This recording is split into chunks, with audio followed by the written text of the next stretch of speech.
Friday Night Racing on Off the Ball. Brought to you by Horse Racing Ireland. Love every racing moment. Visit hri.ie. All right, you're very welcome along to Friday Night Racing. This week we've got John Duggan with us in the studio. John, how are you getting on? Great, year. 18 days to Cheltenham, buzzing about it. I was going to ask how long, and you were like 18 days, 5 minutes, 6 hours. Yeah. Not that we're counting down, but we are. We are counting, Ger. I just buzzed about it, and we've all the stable visits this week with Gordon and Willie and Tom is down there, Tom Malone, and it's a case now getting the homework done and getting the videos replayed and getting into a bit of a bunker about your own opinions and your own journey to the course and the week, and everybody's planning that. The last kind of prep runs are happening. Yeah, this is actually a good time to back outsiders and maybe horses from other yards. I remember going to Leopardstown a few years ago and making a killing on outsiders from like kind of shoulder yards, because all the big yards had been, their whole day at Leopardstown before Christmas is about schooling horses for Cheltenham. So maybe, not that I'm saying that they don't have an attention on the racing, but maybe it's not as clear in their mind as in some other yards get to focus on these races as highlights of the year, knowing full well that some of the other horses will be getting ready. Exactly. So Matt Leinster's running on Sunday at Naas, and he might not be going to Cheltenham. He might be going to Cheltenham. Andy Dufresne, I know, is not going to Cheltenham.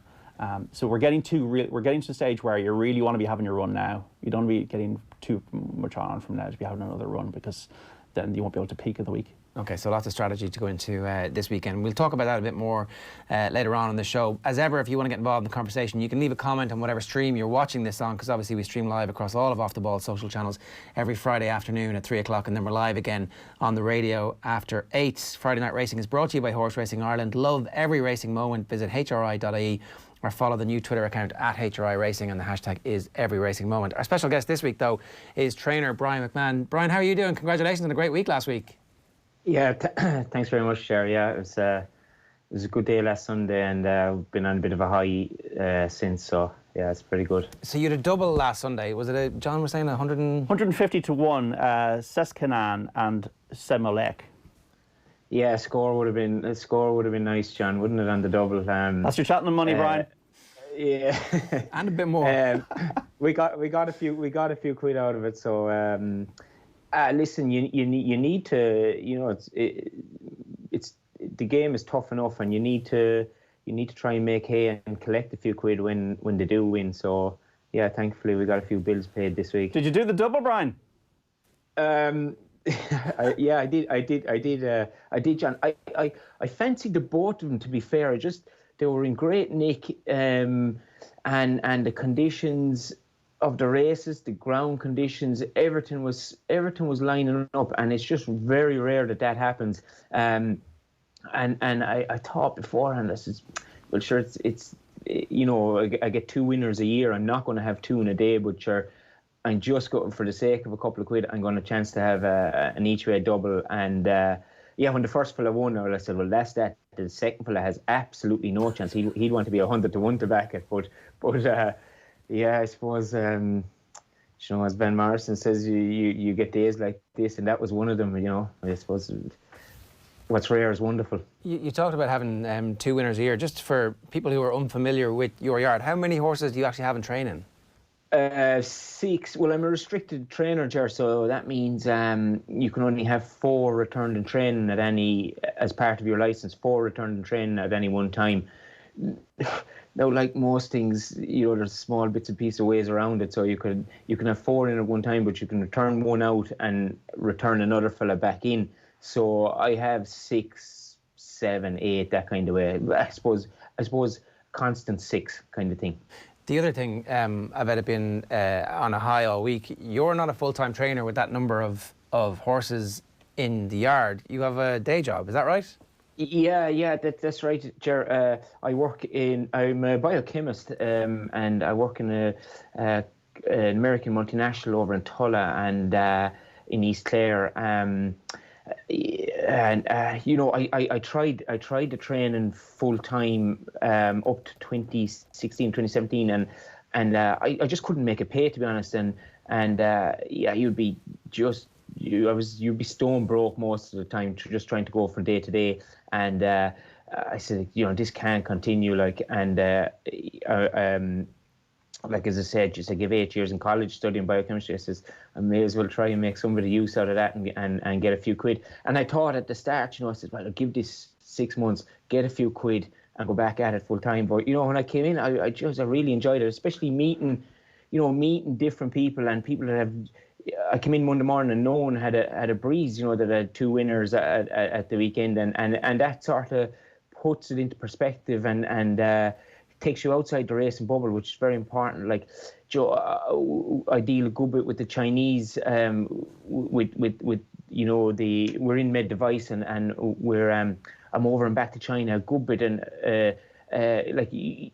we speak with them most mornings, so you see the trouble that they're having with they've been locked up in their houses with the last 4 or 5 weeks, and you see there's a much bigger world out there than racing, and when you're in the thick of it full time, and every runner was so important because you needed it to get the diesel home. When you're in that sort of a cocoon, it becomes all consuming, and this with the job, it just gives you a bit of perspective, and you don't put yourself you're not under the same pressure then, Yeah, and you get to enjoy it a bit more. Can you talk to us a bit about that decision then to go back into the workforce? Obviously, having spent 8 years in college, you knew at some point that this might be an option, and you built the fallback for yourself. But I'd say there's still a little bit of heartbreak when you go from, I'm chasing my dream here, to, becoming a worker again. And was that a difficult decision over a period of time, or did it just become inevitable? Well, I suppose the 8 years in college, I probably could have sped that up a little bit if I'd went in a bit more. But anyways, it took that. it took that. Scenic route, Brian. Yeah, exactly, John. Yeah, exactly. But I suppose I started from zero base, Ger. So I never had, and still don't.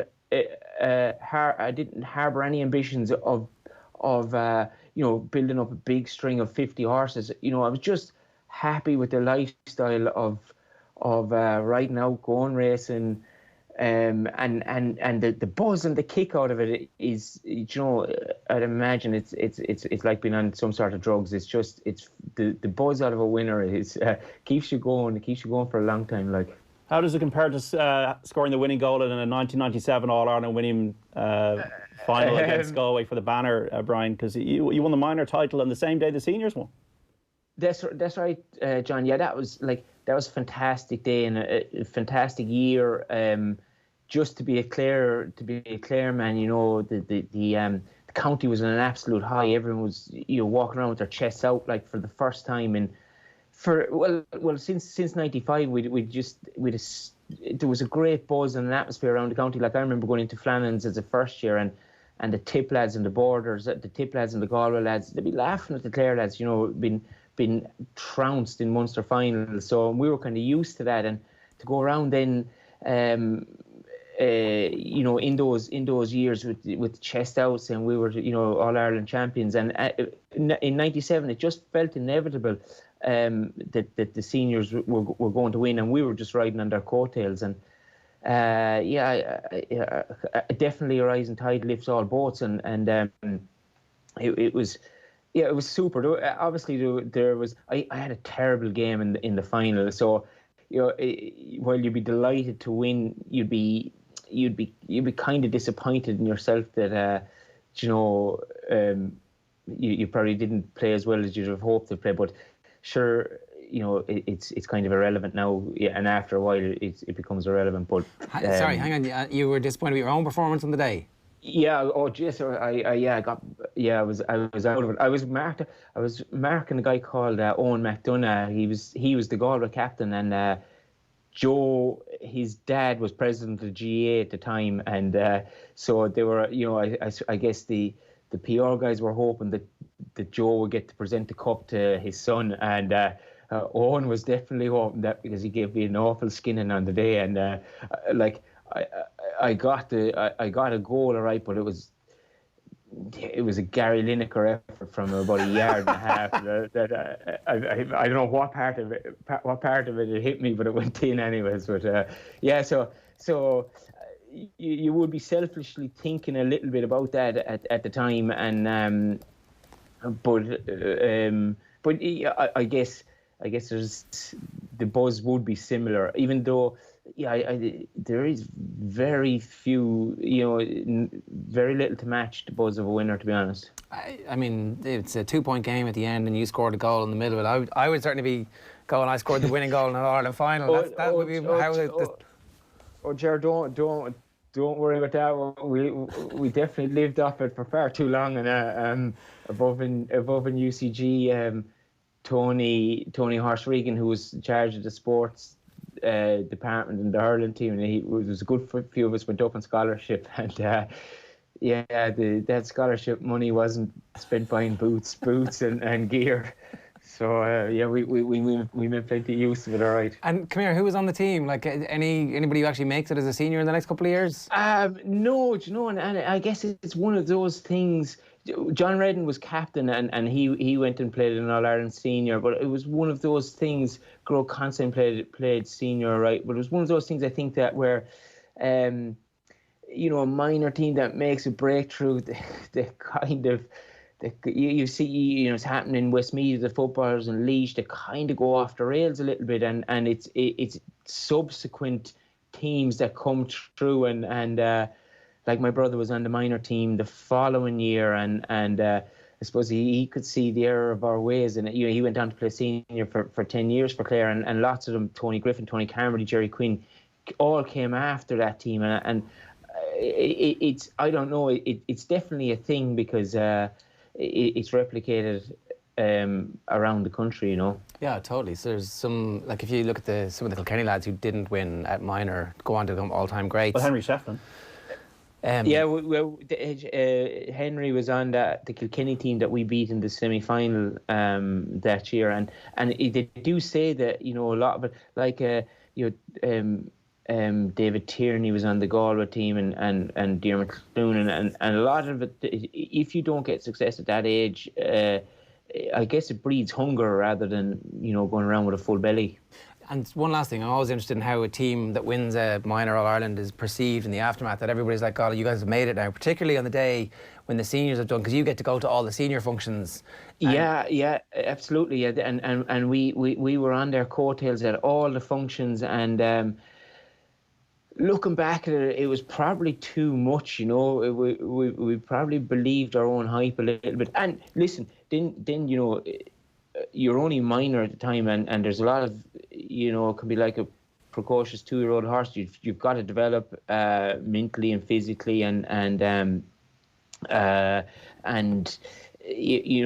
just be a good enough hurler, and there's probably lots that were good enough at that age but weren't good enough. That's definitely a combination, and definitely was applied to my case, as well as not being as near as committed as I wish I had been in the subsequent years. My dad was from Quinn, Brian, and that 1997 final was one of the best days of my life, and the senior game was incredible. And Clare were hurled the best hurling that Clare ever hurled in that period. They hurled in about 20 minutes at the start of the second half, and Tipperary scored 2 late goals. Dave Fitzgerald saves from John Lahey. James O'Connor puts it over at the other end. Loughnan's behind the goal, fist pumping, and when the final whistle went, we just went bananas, because we'd beaten Cork, Tipperary, and Kilkenny that year. Tipperary twice. But if you're on such a high after the minor game, Brian, did you watch the senior game? How are you feeling? Were you still buzzed? Yeah, what was the kind of? Like I can remember near every score, all those moments that you listed out, John. But I suppose most Clare people would, But like I said, there was an air of inevitability about the seniors all year that not in the last minute of an All-Ireland does Liam Cahill get a goal off of Brian Lohan to win the All-Ireland for Tip. That that just doesn't happen to Lohan, and to us there was nothing sure that Clare would go down the field and get another score, and it was magic. Like James O'Connor, who himself would say he had a very mixed middling All-Ireland final in '95.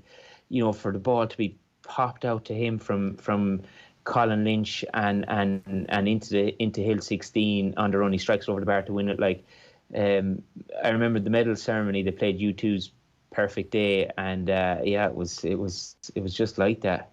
Yeah, James was unstoppable that year. When did the racing bug happen? Are you from a racing family?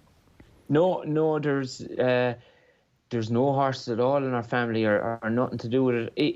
It was I guess it was when we were in college, Ger. We were knocking around Wood Quay there when we were meant to be in lectures in UCG, and we'd be in the Ladbrokes betting office and the Goalpost pub next door, and we were kind of just drinking pints and having bets. And I said there was some buzz out of it.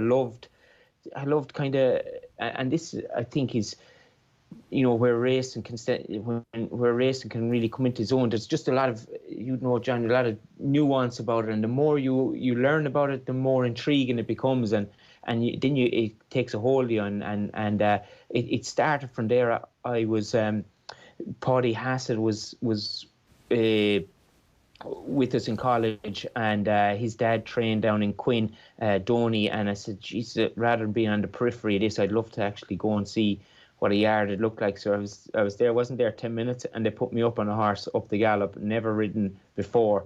Went up the gallop at 1,000,000 miles an hour and thought, this is for me. And it went from there. We used to go in then weekends and any chance I got at holidays or anything like that.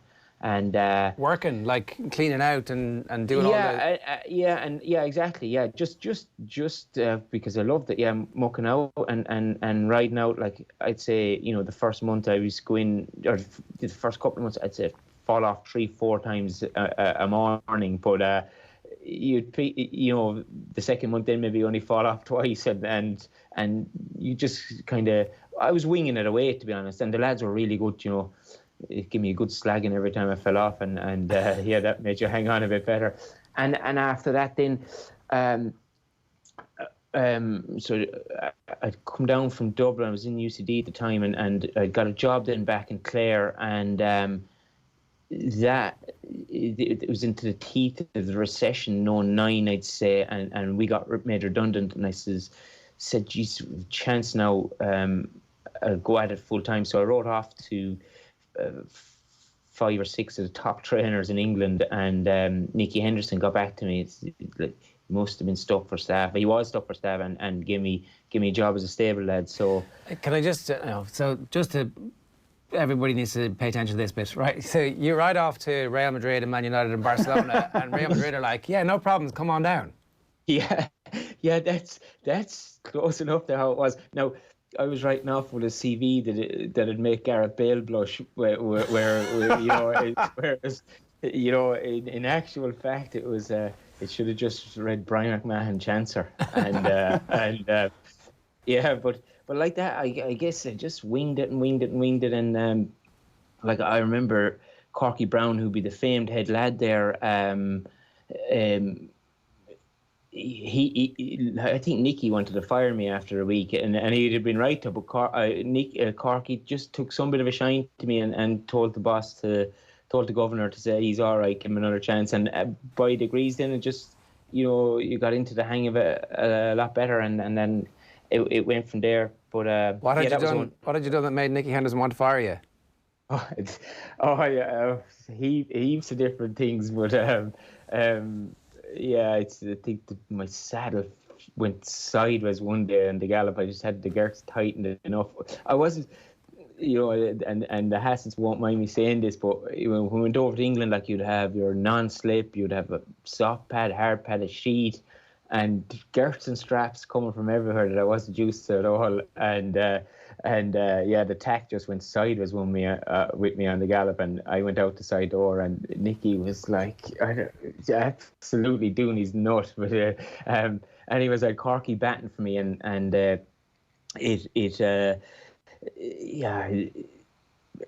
I gradually improved and got into the hang of things, and it was a marvellous time to be over there. Like, the quality of horse was unbelievable. It was Sprinter Sacra and Binocular, Punchestones, Bob's worth. He was my ride until they find, as a young horse, until they found out he was half decent, and then they put one of the good jockeys on him. But it was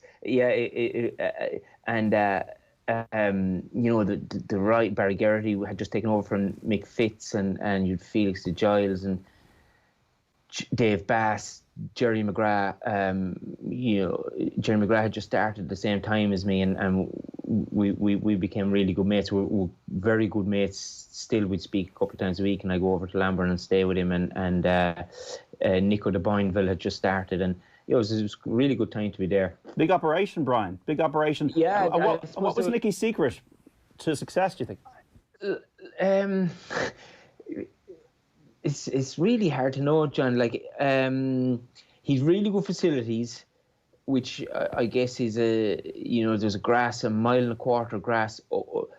grass gallop with a slight incline that is, he could gallop the horses together in a bunch, and it was like a mini race day. I guess they'd be kind of half hardened, maybe like the Kilkenny hurlers, even though he wasn't hard on the horses, but they just got a kind of a quality of training that, and he, like Cheltenham this next week, or in 3 weeks' time, that's his All Ireland. He doesn't really mind what happens up to that. Everything is geared towards Cheltenham, so horses would be brought along really, really slowly. But a week before Cheltenham, they'd be really fit and they'd be awful fresh. You'd have loose ones everywhere the week before Cheltenham. They were in such good form, getting the riders off, and I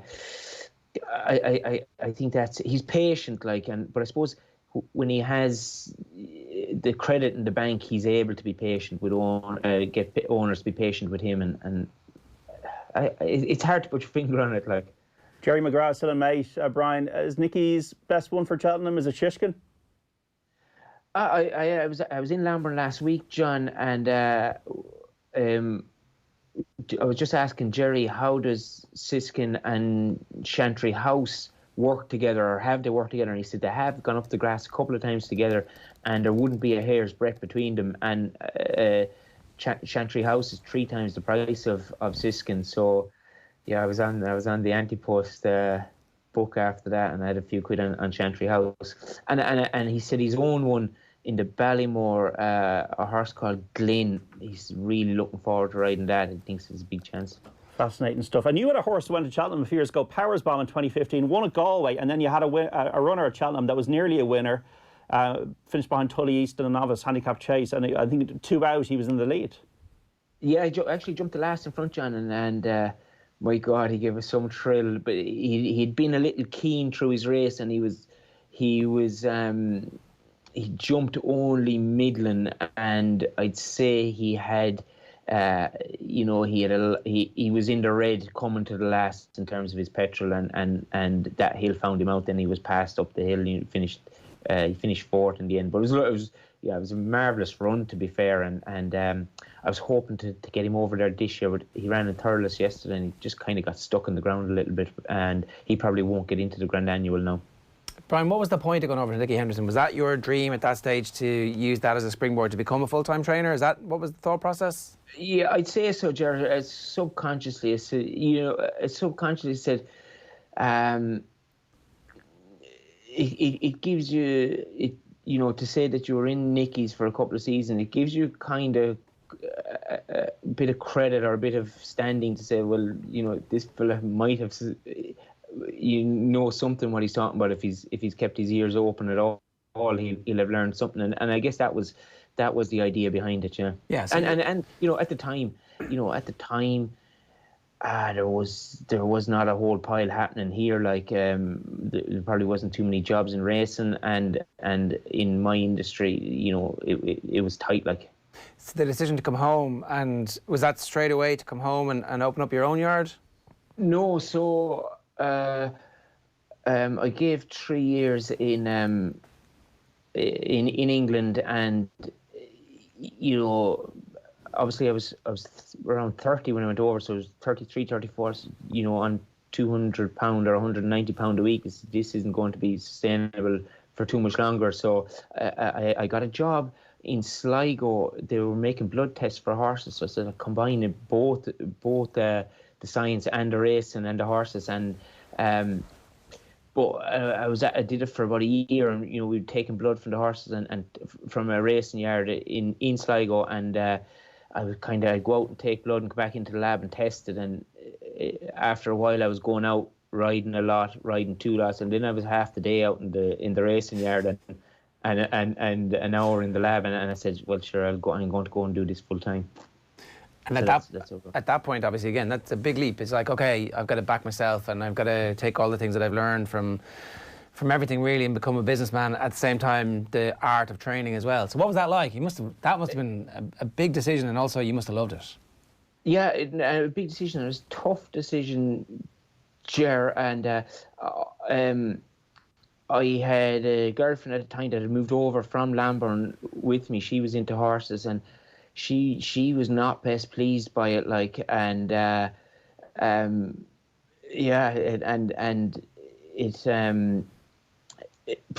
I just wanted to do it, and I was driven at that stage. I spent every hour of the day in the yard trying to make the thing work. And I suppose when you're at that, you can't see the wood from the trees. I got a winner in the first couple of months, and then it went really slack, and I was probably stressed way more than I should have been, and stressed about the thing.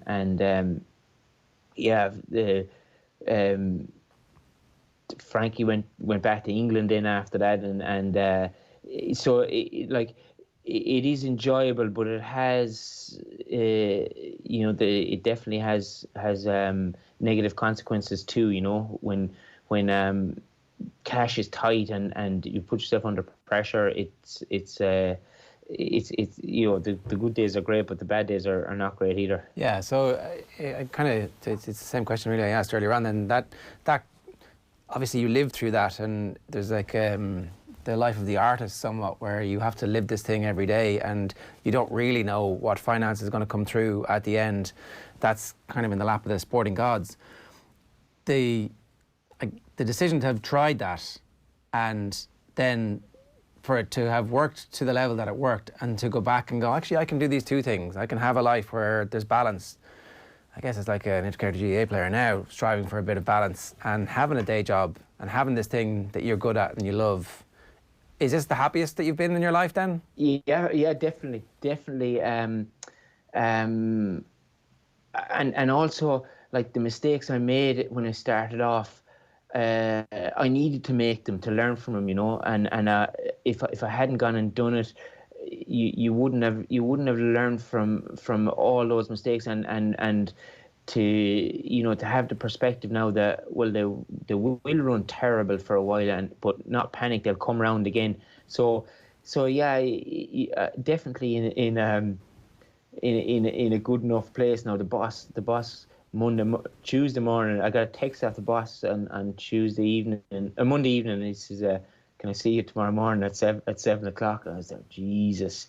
And they need to, the work needs to get its fair share too, and probably, for the last while, there's only been one winner, but he's given me a good shake up there now, and I need to probably do a little bit more while I'm in work. I thought you were going to say work a bit. He was giving out into work a bit. Or give him the tips. Yeah, where's my double? 150 to 1 double. It's a panacea for everything.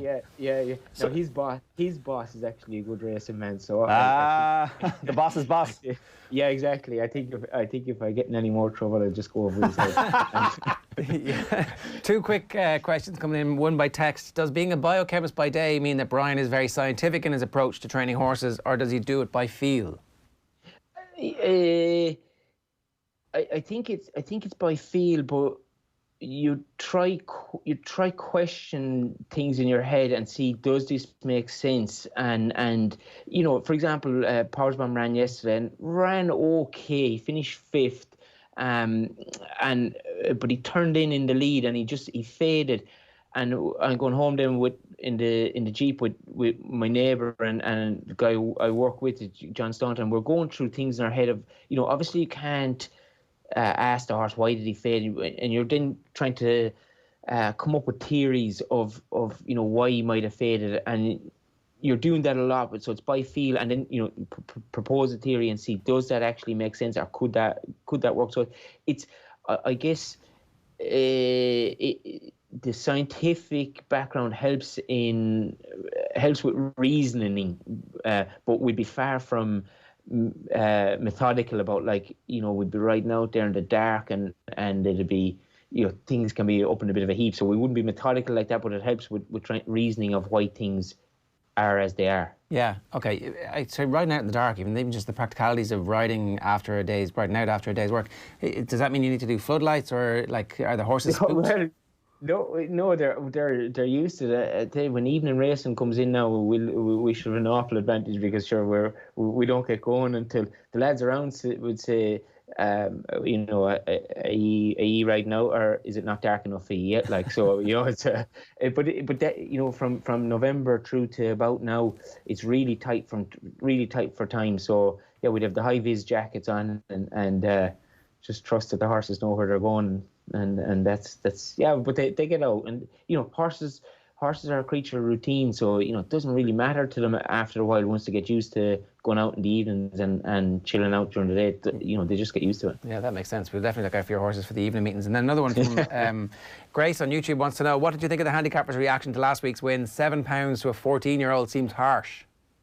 I think he got 6. Sescanan got 6, and you don't mind, Ger. You don't mind getting weight when the thing has won, because you've collected a few quid, maybe off backing him, and you've collected a few quid in the prize money, and you don't mind. It's when they finish second or third and you get £2 or £3 for not getting the win. That's when you find it harsh. So no, I'd have no qualms with it, to be honest. That's fair enough. Brian, does this, like, double last weekend change anything for you? Are you still going to combine the biochemistry job and the training? Have you been offered horses in the last few months? What's the kind of 12 to 18 month plan now for you? Have you thought about that far? Yeah, a little. I've got a good few calls, John, during the week, and lads looking to give horses. But I'm happy enough with the way it's going. I'll try to keep the 6 to 8 horses, and I have no plans to expand too much more than that. I'm just maybe if I can improve the quality a little bit, and maybe replace a couple that are not pulling their weight. That's the way to go. But I've no great desire or ambition to get more.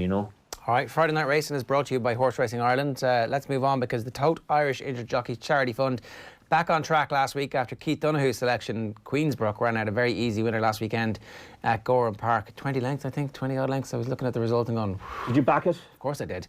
This fund now stands at €630, and we will look to keep the momentum going this week. The Bobby Joe Chase is the feature tomorrow at Fairyhouse, their last meeting before the Easter Festival.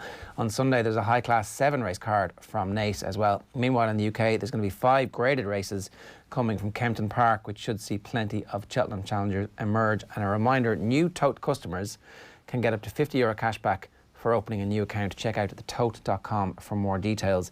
We should talk about what's going on in Ireland first. Yeah, we should. Fairyhouse tomorrow. We got a grade 3. This racing TV thing. The race times are like greyhound times, or like train times. 2:17. The grade 3 juvenile hurdle. Battle of Wills, rated 96 in the flat.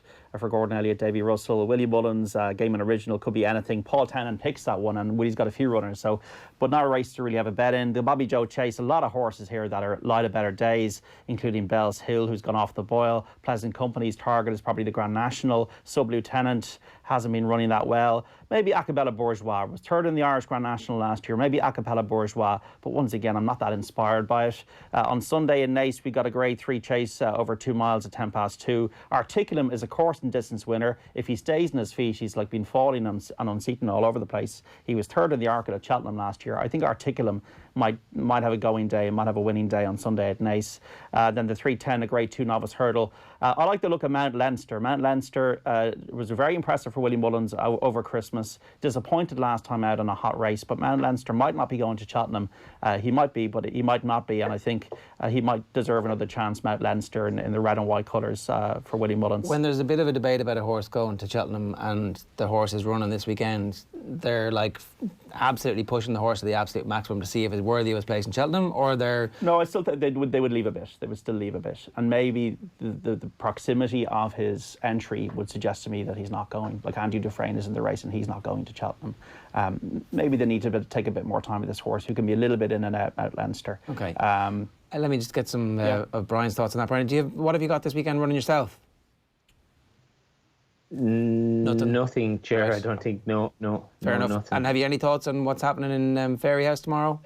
No, but I saw. I was in Fairy House about 3 weeks ago, and Oliver McKiernan's won the maiden hurdle there, and I see he runs off 116 on Sunday, and he looked a proper horse in the making. The horse called Aaron's Day, and I think off 116 he has. He could have went up to maybe a stone in hand. I think he'll win. And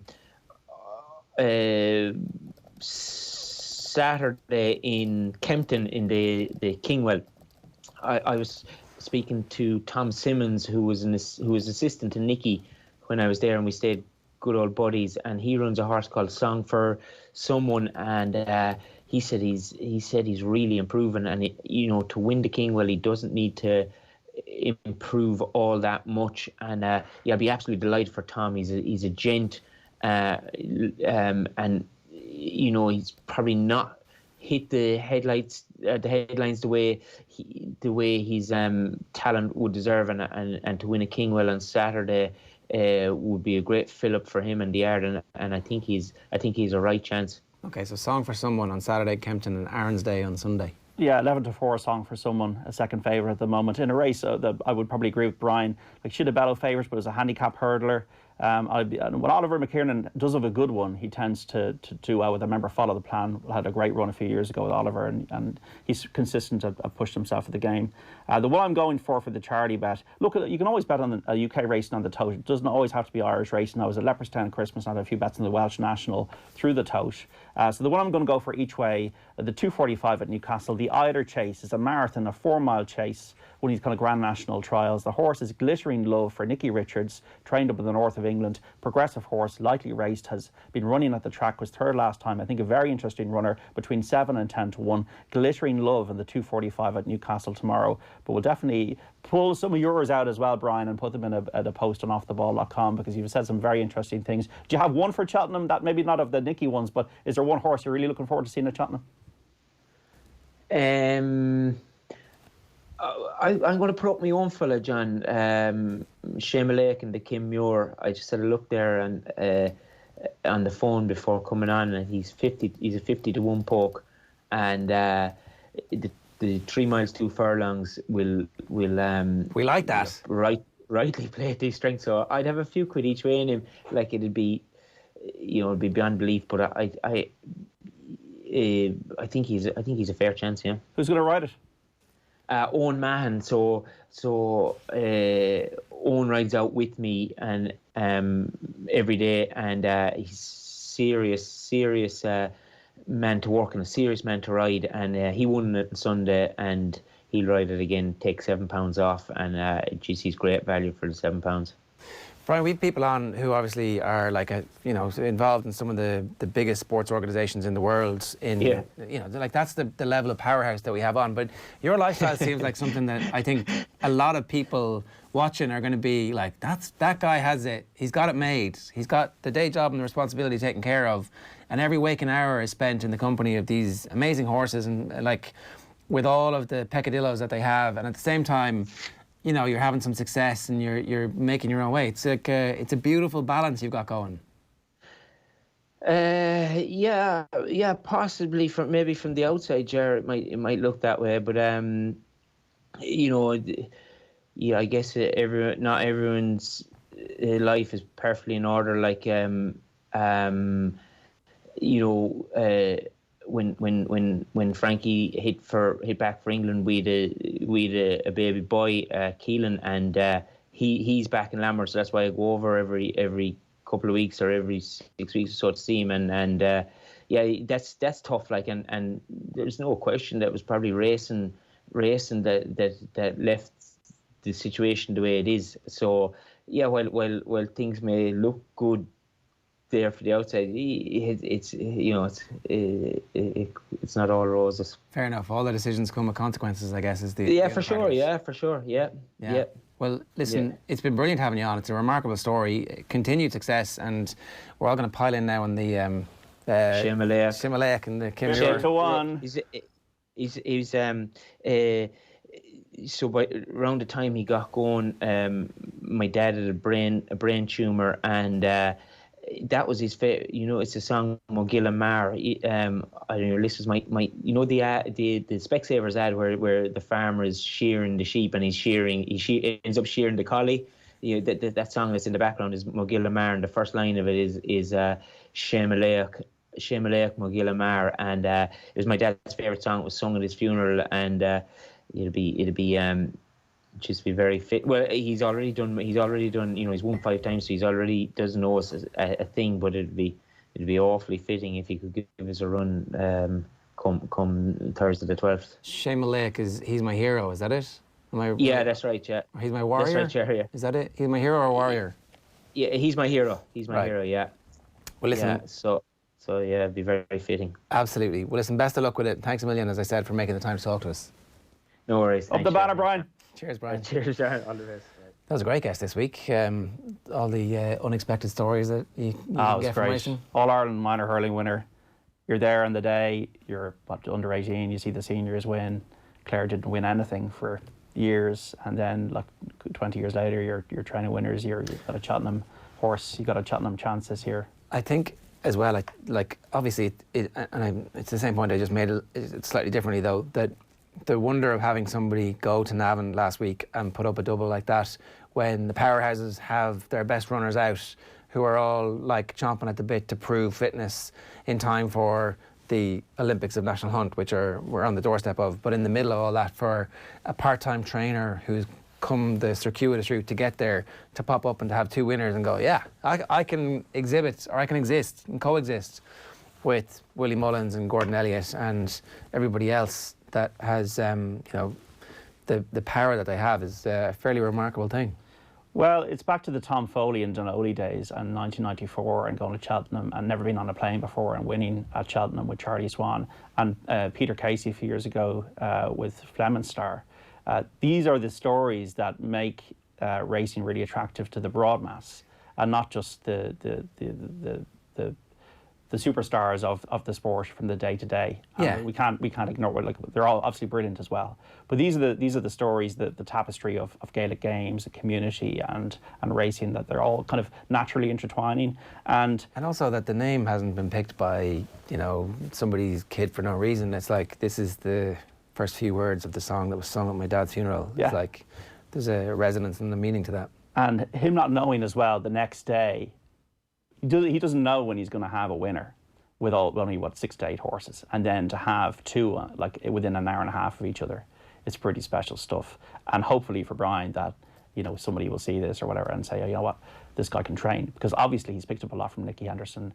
He's working in a very interesting field regarding medicine, and all trainers do need is sometimes a break to see, you know what, this guy can train. Look at Gavin Cromwell, who we've had on Friday Night Racing before. Was a farrier with Gordon Elliott, and now has trained a champion hurdle winner the last year. It can be done. Absolutely. John, good stuff. Thanks for joining us this week. I hope you enjoyed Friday Night Racing as much as we did this week. We'll be back next Friday afternoon on all of our social channels. The best place to get us is on offtheball.com or indeed on the Go Loud app, where OTB Sports Radio is broadcasting 24 hours a day. Thanks a million. See you next week. Friday Night Racing on Off the Ball. Brought to you by Horse Racing Ireland. Love every racing moment. Visit hri.ie.